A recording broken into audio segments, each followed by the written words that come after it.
আমি চুক্তি করে এরকম কোন জালেমের কথা শুনি নাই। সংগ্রামী বন্ধুগণ, আপনারা জানেন নামকে অস্ত্রের শুল্কের পরিবর্তে ট্রানজিটের ব্যবস্থা করা হয়েছে। সেখান থেকে ভারতের গাড়ি আসবে, তার ভিতরে কি বিস্ফোরক আছে নাকি অস্ত্র আছে সেটা দেখারও কোনো অধিকার আমাদের থাকবে না।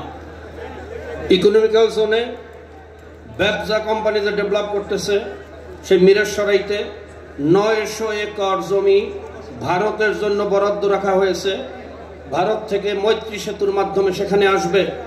সেখানে কি বাংলাদেশ দখল করার জন্য ক্যান্টনমেন্ট করা হয়, নাকি যুদ্ধের ট্রেনিং দেওয়া হয়, নাকি কুকি চীনকে সহযোগিতা করা হয়, সেটা দেখার পর্যন্ত আমাদের অধিকার থাকবে না।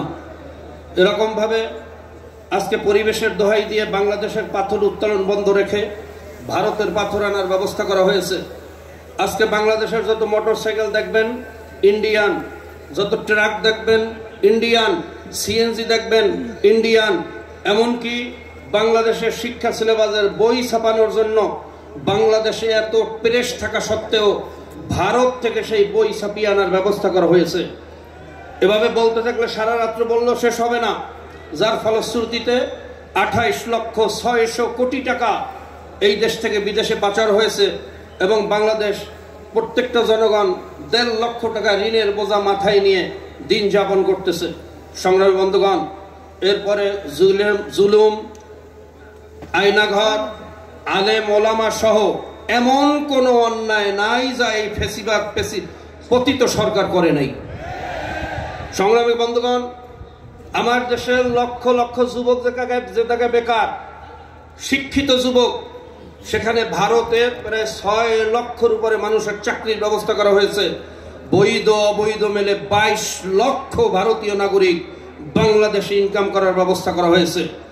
আজকে আল্লাহ পাকের শুকর, এই জুলাই আগস্টের বিপ্লবের মাধ্যমে মুগ্ধ এবং আবু সাইদদের জীবনের বিনিময়ে আমরা এই ভয়ঙ্কর বিপদ থেকে বেঁচেছি, কিন্তু এখনো বাংলাদেশের মানুষ বিপদ মুক্ত হয় নাই। এখনো ষড়যন্ত্র চলছে। অনেককে দেখা যায় ভারতের সুরেশ কথা বলতেছে, ভারত নির্বাচন চায়, অনেকে তারাও নির্বাচন চায়, গণতন্ত্রের দোহাই দেয়। আমি জিজ্ঞাসা করি, আপনারা কোন গণতন্ত্র কায়েম করতে চাচ্ছেন? 72-এর নাকি 91-এর নাকি 96-এর গণতন্ত্র, নাকি 2001-এর গণতন্ত্র, যেই গণতন্ত্রের মাধ্যমে এই বাংলাদেশ 5 বার দুর্নীতিতে চ্যাম্পিয়ন হয়েছে? এরকম গণতন্ত্র বাংলাদেশের জনগণ চায় না। সংগ্রামী বন্ধুগণ, এই ভোটের মাধ্যমে জাতির ভাগ্যের পরিবর্তন হবে না। এই জন্য আমাদের মহতারাম আমির বলছেন পিআর পদ্ধতির নির্বাচন দিতে হবে।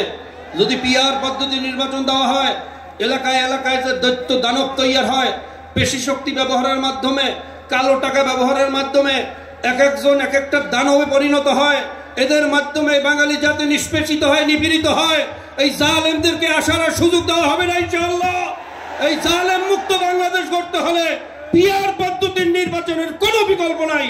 কোন জোটে আর বিগত দিনের আগের সেই নমুনার ভোটে এই জাতির ভাগ্যের পরিবর্তন হবে না। মনে রাখবেন, ইসলামপন্থীরা যদি জোট করে, সিপিবি সহ বামপন্থীরাও জোট করবে।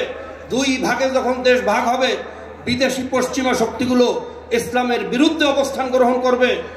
বাংলাদেশের যে সমস্ত ফ্যাসিবাদের দোসররা আছে, প্রশাসন সহ মিডিয়াও ইসলামের বিরুদ্ধে অবস্থান গ্রহণ করবে।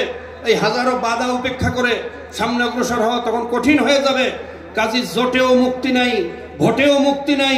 মুক্তির একমাত্র পদ্ধতি হলো পিআর। আমি সকলকে উদাত্ত আহ্বান রাখবো, আজকে এই যুব কর্মসূচি থেকে যাওয়ার পরে আমরা জাতিকে উদ্বুদ্ধ করব পিআর পদ্ধতি নির্বাচন দেওয়ার জন্য, এই আশাবাদ ব্যক্ত করে আরেকটা কথা না বলেই নয়।